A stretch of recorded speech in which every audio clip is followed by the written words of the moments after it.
and welcome back to another episode of Wednesday Knowledge with Willie. So I've got a lot of requests on showing you guys when you first get your machine, how can you change the cap driver onto the flat bracket arms. So in today's video, we're going to do just that. Now the first thing that you're going to be needing is going to be your Allen keys that come in your toolbox. And the Allen key that you're going to be using would be the largest one on the red side. So let's go ahead and take that one out. And now that you have your Allen key ready, let's get up close so that you can see one of the two screws that you need to loosen to be able to slide the cap driver out.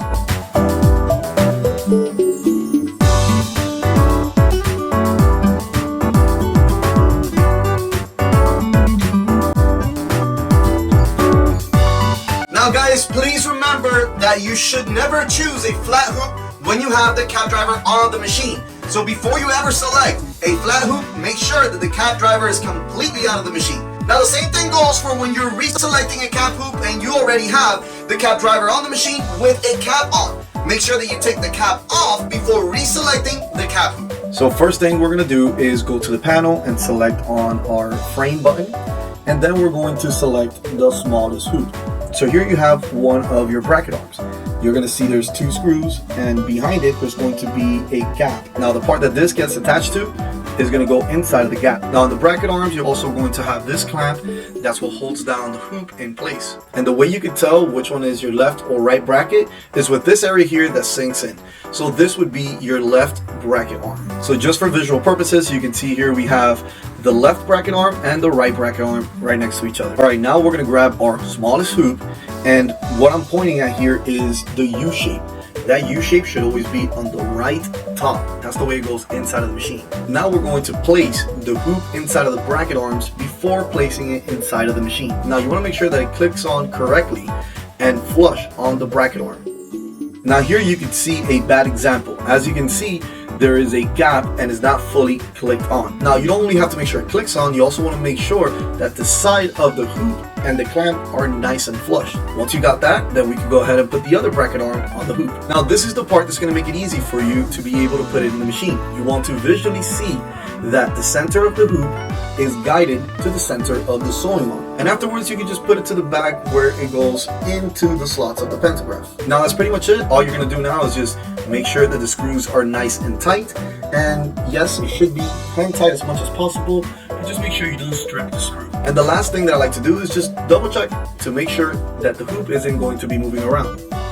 Now let me explain to you the reason why I like to use this method when I am preparing to put a flat on the machine. So the reason why I grabbed the smallest hoop is because it has the smallest embroidery area. So once I have the bracket arms installed on the hoop, when I'm going to place it in, I have more of an exact position when I'm putting the hoop inside, and it's going to guide me directly to the 4 screws that the bracket arms need to be tightened on the pantograph. So basically what I'm doing is just looking inside of the hoop and making sure that my sewing arm lands right in the middle. This way the 2 screws that I have on my bracket arm will land straight onto the pantograph in the slots that they belong. Alright guys, now that we have a flat hoop installed and we are positive that it's not going to be shifting left or right, now we can take off this hoop and continue the step-by-step process to be able to choose the correct hoop for the design that you have chosen. Before we put the cap driver back on the machine, let's make sure we know how to hold it correctly, because these cap drivers tend to catch your finger if you're not holding it correctly. Now you're going to see these 2 things with this little U shape on the bottom. You want to have these 2 things that are sticking out facing up, alright? Then you want to have this part here, which is the bracket that holds on to your pantograph, to also be facing the top. Now the way I'm holding it is the way that it's going to go in the machine. So when you're doing this, you want to make sure that you are holding it like this. Like this with your thumbs. You can always adjust this to make sure you land on the rail that is under the sewing arm. And with your index fingers, you can control the bracket, so when you're placing it in to the pantograph, it lands on the right slots. Alright, so now we're going to put the cap driver back on. Just go to the panel and select the cap hoop. Now here you see the rail that's under the sewing arm that goes aligned with the bearings that's under the cap driver. And once the cap driver is in, all you have to do is push it back and make sure that the screws align with the pantograph slots. Now when I'm tightening up the screws, I like to hold the pantograph and the cap driver bracket together so that it stays nice and flush. And the same thing here, just make sure that you tighten it as much as you can without stripping the screw. Alright guys, as you can see, this is not rocket science, but I totally understand where the confusion comes from, mostly when you're brand new to embroidery. So if you did like this video, make sure you like the video and also follow us for more Wednesday Knowledge with Willie coming up. And for those of you that this is the first time ever watching one of our videos, make sure you watch one of our previous videos because they're good for starters and even for pro embroiderers.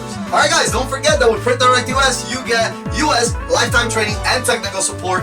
And if you need us to go to your location and train you and your staff, you know we can do that as well. And if you guys have a topic that you want us to make a video on, please let us know in the comments below as well. Thank you guys so much for watching, and I'll see you guys next Wednesday. Take care.